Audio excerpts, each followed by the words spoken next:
I'm responding to a challenge to complete a lap of the Nordschleife with, specifically it was a challenge to complete a lap with a Cobra. I think it's Shelby Cobra car, whatever that one is. I don't have that car and I can't buy it right now. So I made this car, which is a V8 Miata with a short wheelbase. It's not the same car, but it's basically the same car. No aero, that's part of the challenge, and 700 pp, 700 performance points. I think I've got this setup dialed in, maybe some minor changes, just to get the car maybe a little bit lower to the ground because the suspension's so stiff. I can run it lower, but I'm just going to do practice laps to train for the Nordschleife in video games, obviously. Let's lower the car a little bit. I'll go through the settings. These are the modifications I've installed. There are some other things I've purchased. Just stay here on this page for a bit. There's other upgrades I've purchased that are not installed because it just had too much horsepower, and by choosing a lower grade option for the intake, exhaust, and muffler and all that stuff, I can run like 1 or 2 more horsepower for the same amount of performance points. And then this is this page.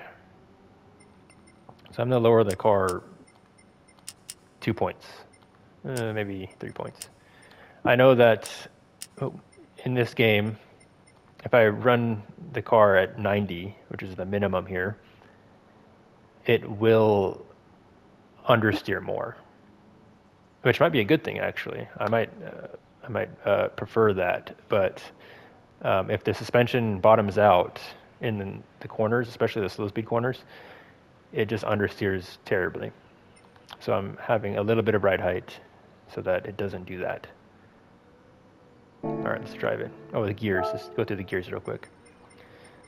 Manual adjustment. This is the gearing. I just did some, what do you call it? The auto spacing and the final drive to achieve this. Okay. Now for practice laps, I have the traction control set to 3.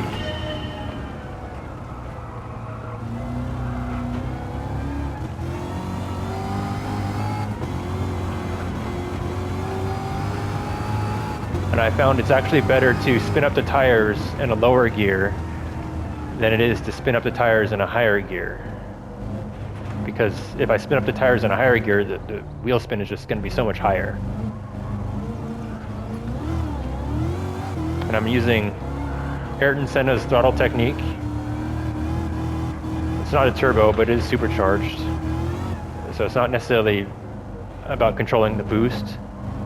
But Ayrton Senna's throttle technique also works for managing tire temperatures when there's too much horsepower. So what happens is, because there's so much horsepower, the tires are basically at maximum load on acceleration. And what that does, it means there's no available grip for turning. Oh, like that. It'll just break loose if I'm turning even a little bit. And by pulsing the throttle, I can reduce the tire loading, the acceleration tire loading, while approaching maximum cornering force for the amount of throttle I'm using. Of course, it would be faster to just have it perfectly memorized, but that's really hard to do. So I need to use this technique even with the traction control, because having a higher traction control, having a higher traction control setting completely reduces the power output out of the corners. And then whatever the secondary traction control setting, I don't know exactly how it works in this game, but once the tires break loose, even with the traction control, it's just going to spin. So I want to get the car kind of in a controlled slide so I know how much throttle I can give it.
I'm using the racing hard tires because I figured that this car, because it has no downforce, it's not about cornering quickly, it's just about it's lightweight, or relatively lightweight, and accelerating as fast as possible.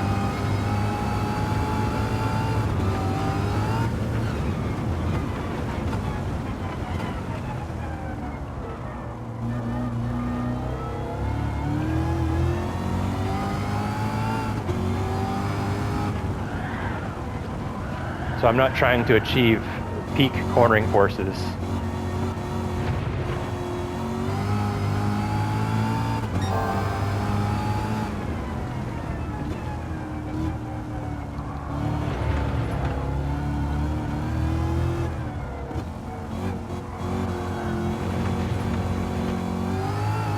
And I have so much horsepower because I want that top speed for the straightaways. Because that's where I'm going to make up my time, was when the car is going straight. Otherwise, I could reduce the horsepower, which would improve throttle performance out of the corners. But then I won't have the top speed. Okay, I think that's enough laps.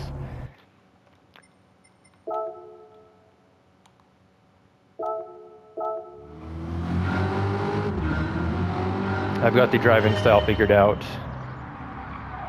I didn't spin. It was very sketchy drive, the whole drive around the lap, as you can see there.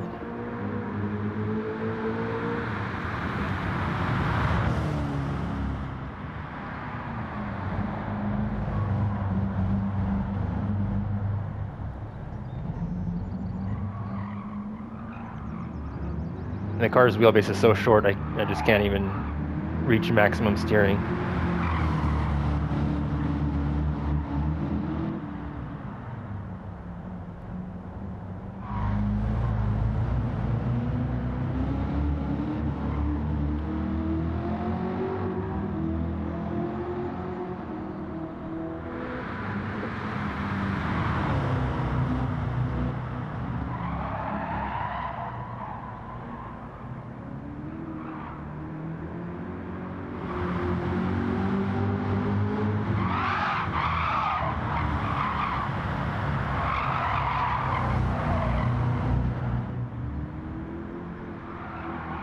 So a little bit about the suspension and tuning philosophy is that with the higher grip tires, they're more sensitive to losing grip, and that makes them very twitchy. But also the natural frequency can contribute to that twitchiness. As you can see, the body movement. And part of the natural frequency is the anti-roll. Anti-roll is the anti-roll bar is a spring. It just connects the left and right side of the car. And so with that anti-roll bar, it cannot be damped with the dampers. So I've taken the damper completely out of the front end and increased the spring stiffness so that the maximum 40% compression damping, even though it's still at 40%, the compression damping is higher than if the spring rate was lower. So I'm just offsetting the anti-roll, the lack of anti-roll, with the spring and damper stiffness.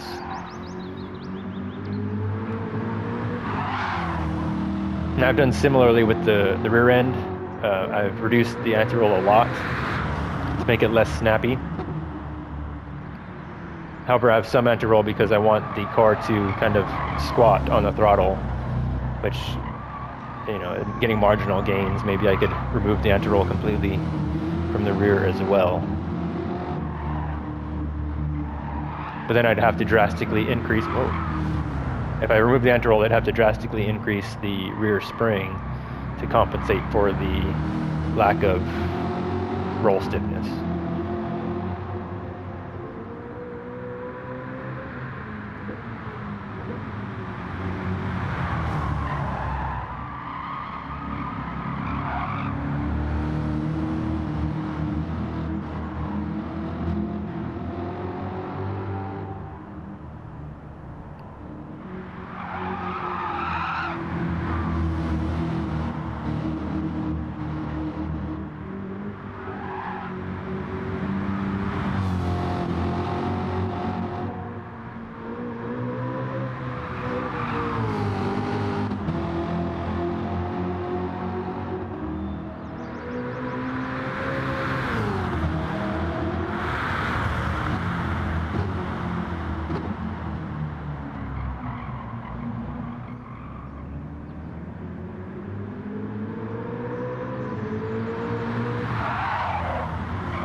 Lost a lot of time going wide there.